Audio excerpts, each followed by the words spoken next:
is Chef Swole, and we are on a mission to beat Elden Ring with every single weapon the game has to offer. There's 411 unique weapons throughout the game, and we're going to become the Elden Lord using each and every one in a playthrough from start to finish. Some of the questions that we'll be answering is this weapon best used single two-handed, or is it best to put one of this weapon in each hand and attack dual weapon-wise? In each run, we're going to be breaking down the best starting class. We're going to be breaking down what stats you should upgrade and in what order. Are there any key stats that you'd be hitting, such as do I need 15 vigor, 20 vigor? Is my strength good at 30, or do I need 60, etc.? And finally, we're going to be ending with an overall tier list, comparing each weapon and each video in each run to how the other weapons perform as it pertains to becoming the Elden Lord. Today's weapon is the Beastman's Curve Sword, and it comes recommended us from the one and only Josh of the Hardy Party Variety. Let's fucking go and head over to the starting class. The best starting class for the Beastman's Curve Sword is the Vagabond class, because right from the jump, you're going to have the required stats needed to wield your Beastman's Curve Sword. So their stats being at least 13 in the strength and at least 11 into dexterity. The Vagabond class brings us in at rune level 9 with 15 points into vigor, 10 points into mind, 11 points into endurance, 14 points to strength, 13 points to dexterity, 9 points to intelligence, 9 points to faith, and 7 points to arcanine. When you're leveling this class, you want to first focus on getting your vigor up to 30 for survivability, your endurance to 15 if you run armorless, or closer to 20 if you're going to run light medium armor. After that, go ahead and bring your strength up to 30, because the weapon's base scaling is going to be true strength. The more strength, the more DPS you're going to be doing with the Beastman's Curve Sword. After that, go ahead and bring your vigor up to 50 for late game survivability. From there, go ahead and bring the strength up to 45, your dexterity to 20, and any remaining points, go ahead and dump into arcanine in order to increase your overall bleed. Now, let's get into the build. The Beastman's Curve Swords are going to be what we classify as a curve sword that can proc bleed. Any weapon that fits this criteria is immediately, number one, going to be an S tier weapon, and number two, will be dual wielded without the run throughout the following builds. You're going to have on your white mask to increase your attack damage whenever there's blood present, and you're going to have on the Raptor's Black Feathers, or the DLC variant like the Greybird's Black Quill Armor, which will increase damage on jump attack. Next up, we are going to have the Claw Talisman, which will increase our jump attacks by 15%. This will stack with the 10% increase that the Raptor's Black Feather causes. Next up, we have the Rotten Wing Sword Insignia Talisman and Millicent's Prosthesis. Both of these will combine to further increase our attack power when we do consecutive hits, which is really the beauty of this build, because each time you do one single jump attack, you do a total of 4 hits. One attack, 4 hits. Those 4 quick hits are going to proc these consecutive hit talismans, which will stack with something in our Psychic Flask. Next up, we have the Lords of Blood's Execution, and this talisman will further increase our attack power when they will be present, and this does stack with the white mask that we're wearing. For the Psychic Flask, we've got the Green Burst Crystal tier for stamina recovery, and importantly, the Thorny Cracks tier, which will again further boost successive attack damage in conjunction with the Millicent's Prosthesis and the Rotten Winged Insignia. Now, the Beastman's Curve Sword is a late game weapon. You can only get this in the Crumbling Farm Azuka, so we're going to assume that if you want to do a full run with the game, it's going to be a New Game Plus or more, so we will be doing this run in New Game Plus. On both of the Beastman's Curve Swords, we're going to have the Ash of War Sudoku and an affiliation towards the Blood Affinity. That'll let us get bleed on the damage. So with all those buffs, and you add them all up, this is what the setup will look like if you're fighting an enemy with this build. You'll go ahead, you'll pop your Psychic Flask. You'll two-hand the weapon in your left hand by pressing Y and left trigger. You'll pop the Ash of War. You'll un-two-hand the weapon by again pressing the Y button and the right trigger. And then you'll use Sudoku on your right hand. From there, you'll go ahead, pop a flask, and even with completely unupgraded weapons, you'll see the damage that this puts off. It absolutely makes every single boss in the game. As long as you use this setup, even if the bosses don't bleed, the consecutive hit will absolutely drain them. And without further ado, let's head on to the first boss. Since every jump attack actually does 4 attacks, each one will proc almost all of our buffs, giving each of those 4 individual jump attacks per just 1 jump overwhelming amounts of damage. This fight is going to be over in less than 30 seconds with this build. Spam jump attacks, let your buffs do the rest, and enjoy the easy W. The overall difficulty of the Morgott fight with the Beastman's curved swords is only going to come in at a 1 on 10. Enjoy the dub, and really enjoy the rest of the run. For Godrick, the weakest of the demigods, you just want to stay aggressive on him, especially during his transformation phase in phase 2. So right when phase 1 ends, he'll slam his hand to the ground and starts chopping at it with the axe, as you see here. Do that, stay on him, and you'll actually be able to finish off Godrick before he even gets to phase 2. The build is just overwhelming. The damage is disgusting. Godrick down, first demigod down. Let's keep on heading up forward towards the academy for the next 2 boss fights. For the Red Wolf, simply run away, dodging his magic attacks, dodging his bite attacks until you trigger this, where he jumps straight in the air and down with his magical sword. That'll let you get in a couple free punishing hits, which with this build, as you can see, almost finishes off the fights immediately. You can afford to be aggressive. You can afford to play right up against the boss because you're going to clear him out almost before he can blink because of the damage output, because of the way that the build and the buffs are put together, as we showed you during the buff build-up. So easy dub there, maybe overall one of the easiest ones in the fight. Overall difficulty rating with the Beastman's curved swords, 2 on 10. Let's keep on heading forward towards Rennala. This would be one of the easiest phase 1s you'll ever see in this fight. We do need to hit 3 of her little minions, the ones with the bubbles, to bring her down. But once you bring her down, you will see the pure amount of damage output that this build does, even with an outstanding miss as we did there. Pop a quick fast. Once she lands, watch the amount of damage that this jump attack bleed build will dish out. 1, 2, 3 jump attacks with the butt puck, 4, and she is done. Just like that, we're ready for phase number 2. You notice that we did use Sudoku right when phase 2 starts, and that is just to have that bleed buff activated, which will activate our mask, activate our Lord of Blood's execution to get off a nasty hit right when the fight starts. We got a bit unlucky with the RNG there since she went and hid inside of her moon. But the thing is, she can't hide in there very long. Even if she summons something kind of nasty, which in this case, she doesn't, just some wolves, we'll be able to quickly take her out with 1 more hit. Overall difficulty of Rennala, the main queen, with the Beastman's curved sword is only a 2 on 10. Only reason it's not a 1 on 10 is because we're going to chase her just a bit in phase 2. Let's head up to the Atlas Plateau and the Dramatic Tree Sentinel. This is the easiest fight in the run and some personal revenge for anybody that has ever had a hard time with the Dramatic Tree Sentinel. Charge him on horseback as the fight starts. When you disembowel, hit him with a jump attack. You're going to follow him up right into where he starts charging the lightning. He's animation locked. He's not going to get off a single attack. The damage is too great. Less than 10 seconds for the victory.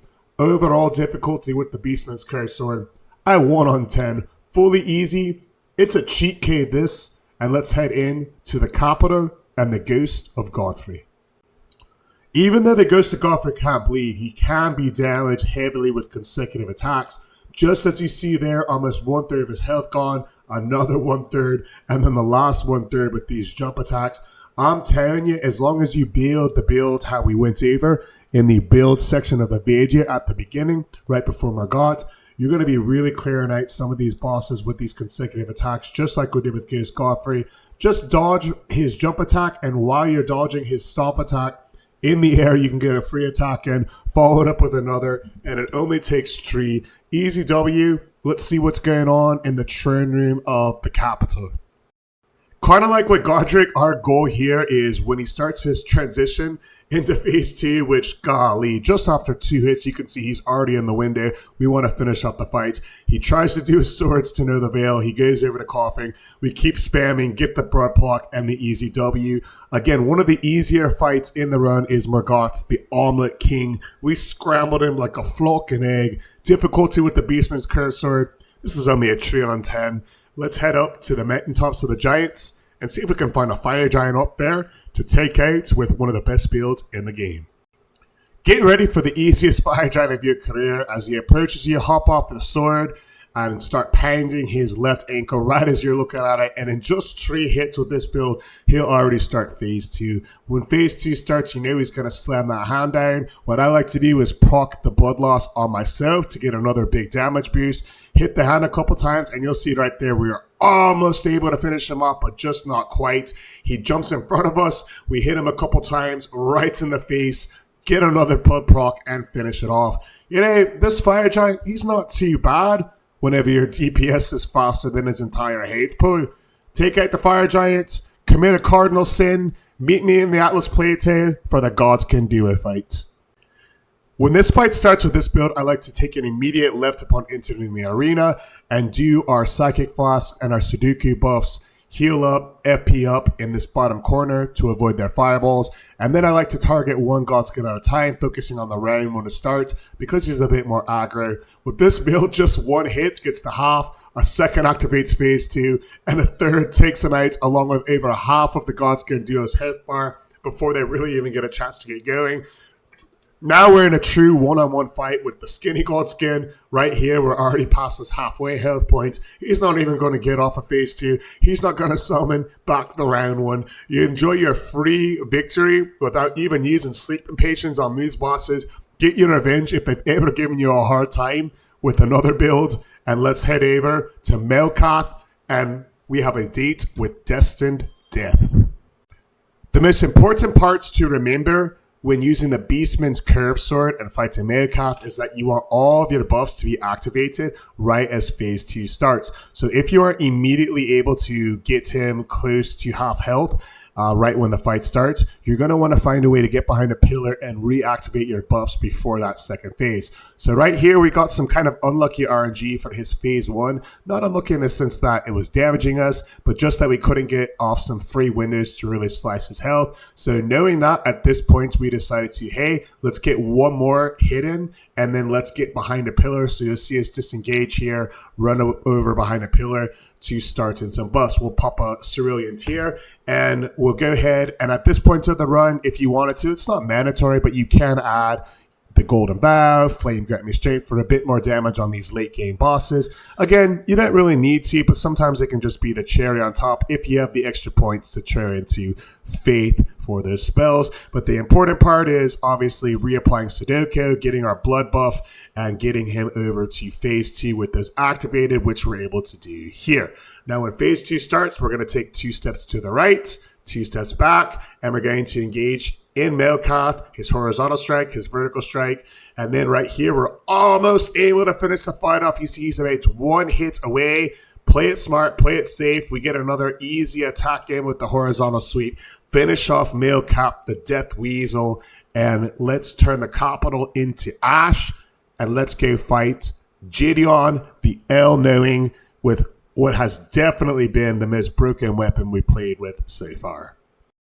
Don't blink or you might miss Gideon. You can engage right at the start of the fight for a free hit, and then he might roll away, try to heal. Just follow him back slowly, jump attack him, watch him fall down in absolute stunned silence, trying to tell you that you can never beat a god as a man, as a Tyranish. But I don't know about you all. I think this build is built directly by some of the gods of this world because we have melted through every boss so far, and we are not slowing down. Up next is the first Elden Lord Godfrey before we take out his successor, Elden Beast. Difficulty with the Beastman's curved swords in Gideon, easy 1 on 10. Let's see what that Elden Weasel is up to.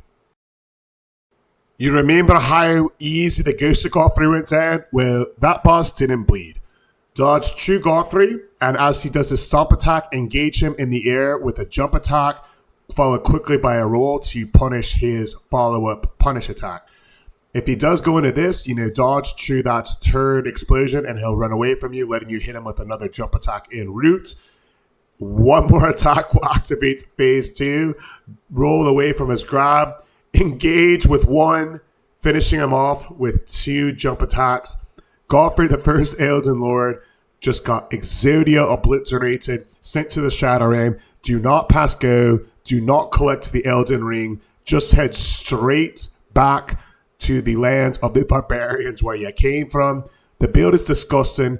Very easy fight with the Beastman's curved swords. Overall difficulty for Godfrey, 2 on 10. Up next, we've got Elden Beast. Let's see how 2 more bosses that don't build or bleed go. Hint, I don't think it's going to be that bad. Right when the fight starts, we get these 3 attacks. Charge him, 1 jump attack, 2 jump attacks, 3. And now, even though he hit me with a quick stomp, he's in range for his stomp. As he stomps, jump in front of him, punish with a jump attack, roll in front of him, another jump attack, and he is already done. Somebody time that. That's going to be less than 10 seconds. Even though he doesn't bleed, he does take massive amounts of damage from all of our consecutive hits. Elden Beast fight starts. Run, jump, get behind his tail. You see here, I decided to try something a bit different than normal. I used my Sudoku to reactivate our bleed buffs, and that kind of messed it up because I was only able to get off 2 hits on him. But he spins towards me as we dodge right through his sword. We can come in here for some free hits. Even though he runs away, he's almost to half health. So he's definitely going to activate his Ring Around the Rosie attack here, and we'll have to be ready for that. Even if he does a couple running aways, we know darn well he is in range for that Ring Around the Rosie. Sometimes he just likes to take his time, If he does try to attack you before he gets up, you can re-engage for a couple more hits. But really, this is a waiting game. We know the Elden Weasel is going straight into the sky to play a Ring Around the Rosie, pocket full of posy. Even if he does stuff like, some of his holy range attacks, he's just beating his time at this point. If we get close to him, there it is. He's going to activate that. You can take your time to reactivate your blood buff, do a 180, run straight forward. The beast is going to appear right in front of you. And when he does, even though we are a little bit farther behind, he can try to activate that Elden Star attack, but we're just going to get off oodles of damage on him. And if he does manage to run away, we know we just have 1 more hit with our consecutive hits to get him. So we weren't quite able to, in this run, get him before he started his 3rd Ring on the Rosie. So we just went right through the Elden Stars, took a little bit of damage, but not much. And again, did that 180, jumped through the rings, almost got launched into the sky by the beast, but even the mightiest of beast falls to what has easily been the best build in the game.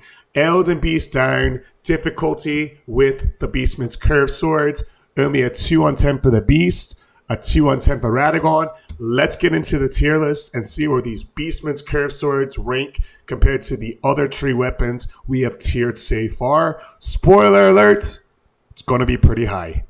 The difficulty rating on a scale of 1 to 10 for each of the 14 mandatory bosses in order to become the Elden Lord using the Beastman's curved swords is a microscopic 2.21 out of 10. And this makes the Beastman's curved swords one of the absolute top choices to conquer the lands between with. This build and this playstyle is an absolute cheat code as you traverse to Elden Ring. This weapon, and really any other curved sword that you can add bleed to, is and will be an immediate S tier weapon. Ahead of the main veil katana for how much DPS that it puts out. Run this build and melt everything in your way. Again, my name is Sheswell, and we are live streaming Beating Elden Ring every Monday through Saturday using all 411 unique weapons in the game. Do you agree or disagree with our assessment of the Beastman's Curved Sword? What Beastman's Curved Sword build would you personally recommend? What tier do ye believe the Beastman's Curved Sword belongs into?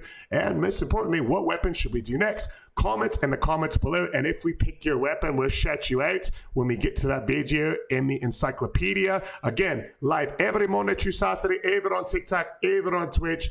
Drop in, hang out with us, and you'll be able to see the full boss fights as we complete this encyclopedia. Drop a follow for everything Elden Ring, and I'll tell you next time, fellow tarnished. Stay maidenless.